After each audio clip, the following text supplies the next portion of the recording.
안녕하세요. 나이트 시네마입니다. 요즘 K-드라마의 글로벌 흥행이 뜨거운 감자인데요. 사실 드라마 한류는 이미 예전부터 진행되고 있었습니다. 대표적으로 겨울연가, 대장금, 허준, 별은 내 가슴에 이런 명작들이 있었죠. 과거에. 그런데 요즘과 그 시절과는 뭐가 다르길래 이렇게 뜨거운 감자인가? OTT 서비스의 차이가 되겠죠. 이제는 글로벌 시청자들에게 동시에 공개가 됨으로써 이런 현상들이 조금 더 피부에 와닿게 된 것 같습니다. 이런 K-드라마 한류 분위기를 이어서 22년 1월 28일에 공개된 넷플릭스 시리즈 지금 우리 학교는의 글로벌 성적도 심상치가 않습니다. 공개 직후부터 11일 차였죠. 어제까지 넷플릭스 글로벌 순위 1위를 압도적인 차이로 지키고 있고요. 주차별 누적 시청 시간 지표에서도 오징어 게임의 기록을 뒤따르면서 높은 수치를 보이고 있습니다.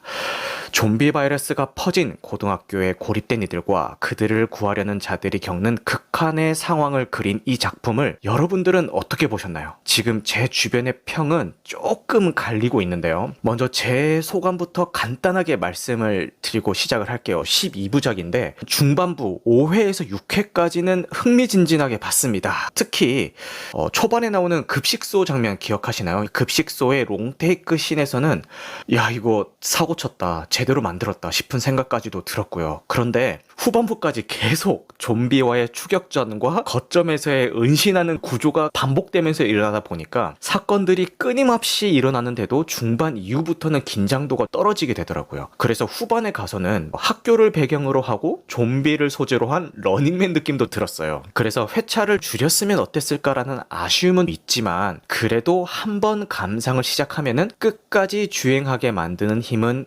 있다라고 제가 감상평을 썼습니다. 그러면 지금부터 여러분들은 어떻게 보셨는지 간단하게 감상평을 말씀을 해주시고 제가 질문을 몇 개 준비를 했는데 질의응답을 해주시면 감사할 것 같습니다. 쟤님, 지금 우리 학교는 보셨나요? 당연히 봤죠. 일단 저는 그날 드라마가 나오는지 모르고 그냥 네이버 웹툰에 떠있길래 이거 재밌겠다 하고 웹툰을 먼저 본 상태에서 보게 됐거든요.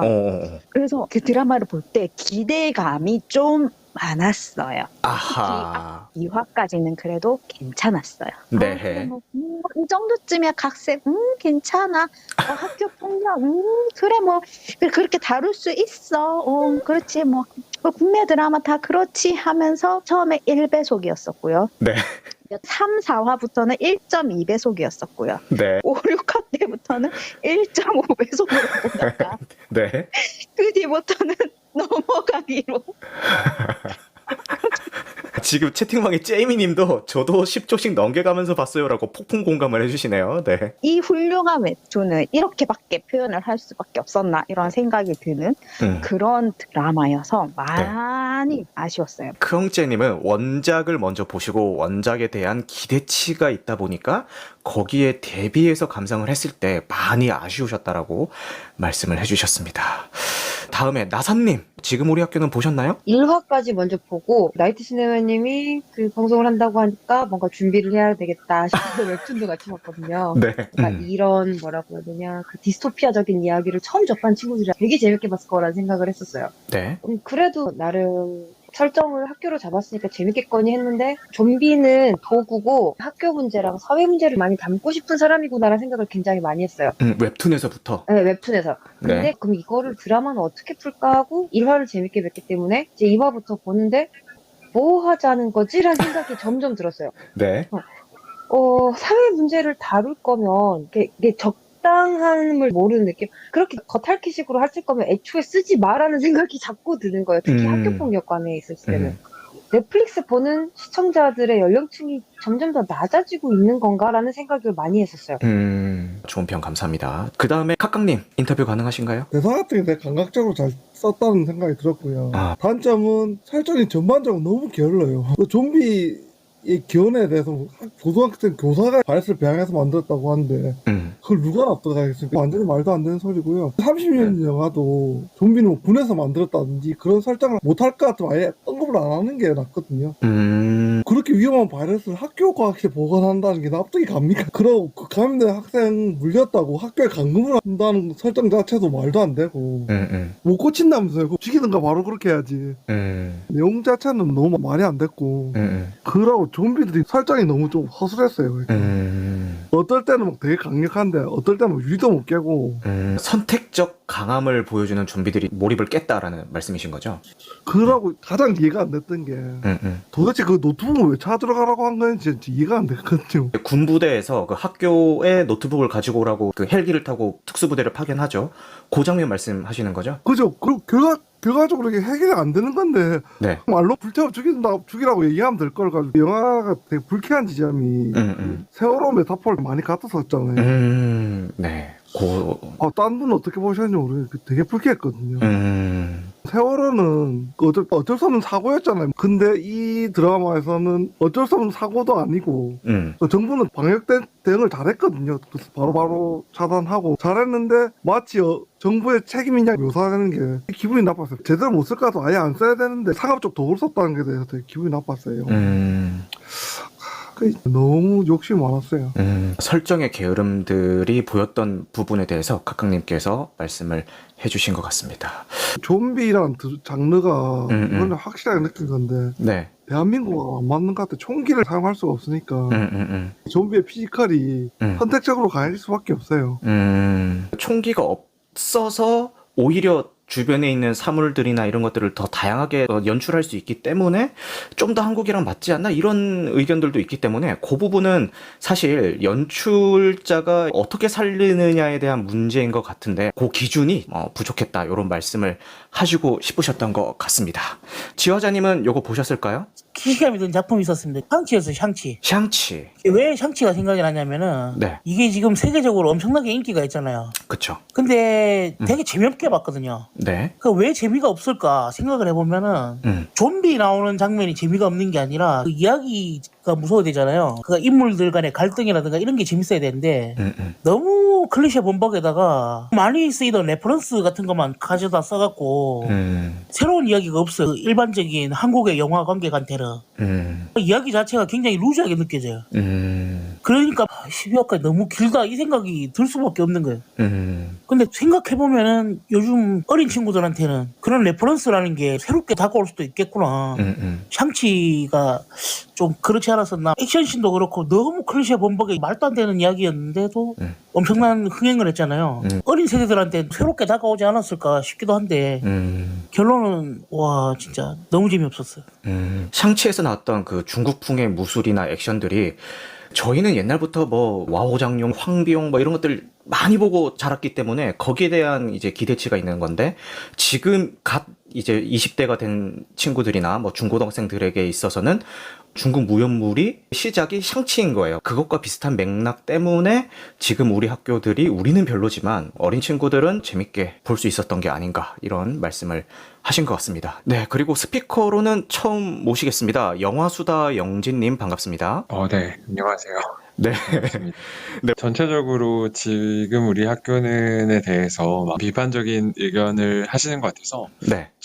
제가 좀 긍정적으로 봤던 부분들을 말씀드리고 싶었던 건 너무 좋습니다. 요거 제가 이거를 학창 시절 웹툰으로 처음 봤어요. 네. 매주 이렇게 한 편씩 올라오는 그 기다림을 느꼈던 세대였고 이게 영화돼서 좋았던 점 중에 하나는 네. 작가님의 그림이 등장인물들을 구분하는 게 쉽지는 않았거든요. 근데 이게 영상화가 됨으로써 이 내가 알던 캐릭터들이 구분이 되는 캐릭터들이 나오니까 이거 되게 괜찮다라고 저는 느꼈었거든요. 근데 다만 살짝 아쉬웠던 점 다들 이제 언급하고 계시지만 좀 길었다라고 보여줄 수 있는데 제가 최근에 논문을 쓰면서 느꼈던 건데 네. 별거 없는 내용들을 양에 맞추기 위해서 쓸데없는 미사오구를 붙여놓고 넷플릭스에도 똑같이 그러니까 영상화에 있어서도 충분히 6편 정도로 끊었으면 네. 오히려 더 좋은 영상물이 나오지 않았을까 이런 네. 생각이 들더라고요. 그런 부분은 아쉬웠지만 개인적으로 이 웹툰과 함께 학창시절을 보냈던 제 과거를 돌이켜본다면 네. 내가 알던 캐릭터들이 영상화가 돼서 욕하는 거 직접 들을 수 있었고 네. 그런 부분들은 저는 좀 긍정적이었던 것 같습니다. 네. 근데 원작 작가의 그림체라든지 이런 얘기가 아까 째님에 이어서 등장을 하는데 이분의 그림체 웹툰을 보신 분들은 아시겠지만 좀 특이해요. 일본식 애니메이션 그림체는 절대 아니고요. 오히려 그 서양 쪽에 있는 그래픽 노블에 가까운 그림체예요. 역동적인 그 동작성을 강조했다기보다는 어떤 스냅샷을 찍어서 거기에 대사만 붙인 듯한 느낌을 많이 주고 있고 이 작가가 이후에 뭐 강시를 소재로도 만화 그리고 여러 가지 작품을 하셨는데 점점 갈수록 퀄리티가 좋아졌던 걸로 기억을 합니다. 그리고 왕방방님 어떻게 보셨을까요? 한국의 자극적인 여러 가지 요소들이나 그동안 있었던 사건들 같은 거를 너무 심할 정도로 함축적으로 다 하나씩 담아냈던 게 장점이자 단점으로 나왔던 것 같아요. 이야기를 끌고 가는데 필요 없는 요소들이 너무 많았는데 네. 뭐 예를 들어 그 아이를 낳는 학생이라든지 네. 기생수라고 하잖아요. 그 기초생활수급자라고 여러 가지 계층과 집단과의 갈등 요소들을 보여주면서 정치인이나 군이 이런 것까지 다 끌고는 왔는데 이거를 제대로 섞이지는 못하고 그냥 자극만 주고 말았다 이렇게 느껴졌어요. 초반에 시퀀스들은 급식실이라든지 도서관이라든지 이것들은 정말 좋았거든요. 이 촬영했던 장면들은. 네. 이 감독을 찾아보면은 이분이 연출을 못하는 분은 아니었어요. 뭐 영화는 완벽한 타인이나 영린이란 작품도 있었고 드라마는 베토벤 바이러스 연출했더라고요. 그러면 어디서 잘못됐을까? 시나리오의 문제가 크지 않았을까? 그런 것들이 인상이 남았습니다.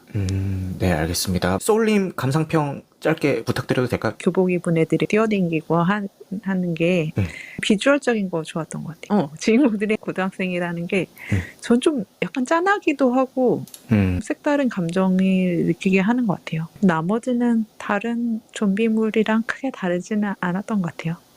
그 빌런 역으로 나오는 그 친구 연기는 되게 괜찮았고요. 윤기남 역할로 나오는 유인수 배우님이십니다. 이게 왜 그렇게 재미없게 느껴졌나 생각해보니까 네. 쌓아놓는 거 많이 쌓아놓고 마지막에 터트린 걸 되게 못했던 것 같아요. 그 원조 아버님도 끝까지 구하러 가가지고 아무 의미 없게 죽잖아요. 근데 그런 게 너무 반복되다 보니까 다른 재밌는 요소가 많음에도 불구하고 되게 못 살렸던 것 같아요. 네, 알겠습니다. 캐릭터들이 너무 허무하게 죽는 케이스도 말씀해 주신 것 같고 그 빌런 캐릭터들이 했던 짓들을 쌓아놨으면 후반부에 그거를 카타르시스 있게 잘 연출해서 해소를 시켜야 되는데 그런 거 없이 어이없게 해소가 되는 게 아닌가 이런 말씀을 하신 것 같아요. 그 카카님 말씀처럼 저도 윤기남 역할로 나오는 유인수 배우님이 가장 인상이 깊었고 차후 커리어가 제일 기대되는 배우 중에 한 명으로 저 혼자 꼽을 만큼 굉장히 인상 깊게 봤고요. 그리고 그 반장 역할로 나왔던 그 조희연 배우 슬기로운 의사생활에서 윤복이 맞죠? 그 모범생적인 모습을 보여줬었는데 여기서도 똑소리 나는 반장 역할로 나와가지고 너무 예쁘더라고요. 그래서 이분도 기대가 되고 그 잘생긴 남자분 있죠, 로몬. 근데 90년대 잘생긴 얼굴 아닌가요? 그쵸, 대만 배우 그 누구야? 곽부성이요. 그쵸, 곽부성 느낌도 나고 진하게 맞아요, 잘생겼더라고요. 맞아요. 왕대륙같이 생겼어. 혹시 아이돌인데 연기하시는 분인가 싶었더니 그것도 아니더라고요. 동시에 여러 군데서 벌어지고 있는 사건들을 조명을 하면서 순차적으로 보여주는 구조잖아요. 그런데 그 형사랑 유튜버 나오는 분량 있죠. 그게 필요했나라는 생각이 계속 들었어요. 그거는 편집도 필요 없고요. 지금 당장 그 부분만 다 쳐내도 전혀 어색할 게 없는 분량 같거든요. 방송에 대한 부작용에 대해서 꼬집고 싶은 마음에 넣은 것 같은데 그것도 잘 안 된 것 같고 그래서 아쉬움이 있는데 이 장면 다른 분들 어떻게 보셨어요? 너무 산으로 가는 느낌이었어요. 보여주려는 게 너무 많다 보니까 사회 고발도 해야겠고 코미디 요소도 넣어야겠고 세월호 이야기도 넣고 싶고 떡밥들을 되게 많이 뿌리는 다음에 어거지로 회수하는 느낌이 너무 많이 들었어요. 세련되지 못한 떡밥이라면 애초에 뿌리지를 말았어야 되는데 소울님께서 로몬 캐릭터 보고 90년대 미남 느낌이라 했잖아요. 네. 전체적인 설정이 90년대 느낌. 그러니까 내가 고등학교 때 봤으면 너무 재밌게 봤을 거라니까. 선생님이 네. 이번에 네가 애들 도와줘 이러면서 자기 희생하듯이 그렇게 하잖아요. 이게 너무 90년대 연출 아닌가 이 생각이 한국 좀비 영화 전반적으로 보면은 네. 이 좀비가 인육을 탐하려고 습격을 하는 건지 감염을 전파하려고 물려고 하는 건지 그 경계가 되게 애매하거든요. 설정상으로는 분노 바이러스라고 명시가 되는데 그 좀비의 행동 패턴의 일관성이 없는 거에 대해서 아쉬움을 말씀을 해주신 것 같아요. 알겠습니다. 계속 반복적으로 얘기 나오고 있는 게 현실을 반영하려고 했던 것들이 보이는데 세월호, 학교폭력, 대인 문제, 유튜버 문제 여러 가지를 넣고 싶어 했는데 결국은 실패를 했던 것 같아요. 그리고 여러분들이 말씀하신 것 중에서 학교폭력 묘사 아니면 미성년자 출산 문제 이런 것들이 얘기가 있었는데 아니나 다를까 공개가 되고 나서 학교 폭력 묘사에 대한 수위가 높아가지고 보기 불편하다라는 의견에 대한 기사가 제일 먼저 나왔던 걸로 기억을 해요. 댓글이나 주변 반응들을 보면은 맞다. 굳이 저렇게까지 했어야 됐냐, 연출을 했어야 됐냐 이런 얘기도 있는 반면에 아니 현실에서 버젓이 일어나고 있는 일들이고 그거를 감독은 보여주고 싶었을 뿐인데 그게 뭔가 문제겠냐 뭐 이런 얘기들도 있어요. 여기 올라와 계신 분들은 어떻게 보셨을지 궁금하네요. 10대들이 머리도 똑똑하고 자기네들이 법망을 어떻게 피해야 되는지 대략적인 한도 선을 알아요. 그런 면들을 봤을 때 물론 보기는 그랬지만 가장 현실적인 장면 중 하나이지 않았나. 학교폭력이 뉴스에 나오는 것들보다 더 심한 것도 많고 엄청 범죄적이에요 애들이. 수위보다는 분량 문제였던 것 같다는 생각이 들었거든요.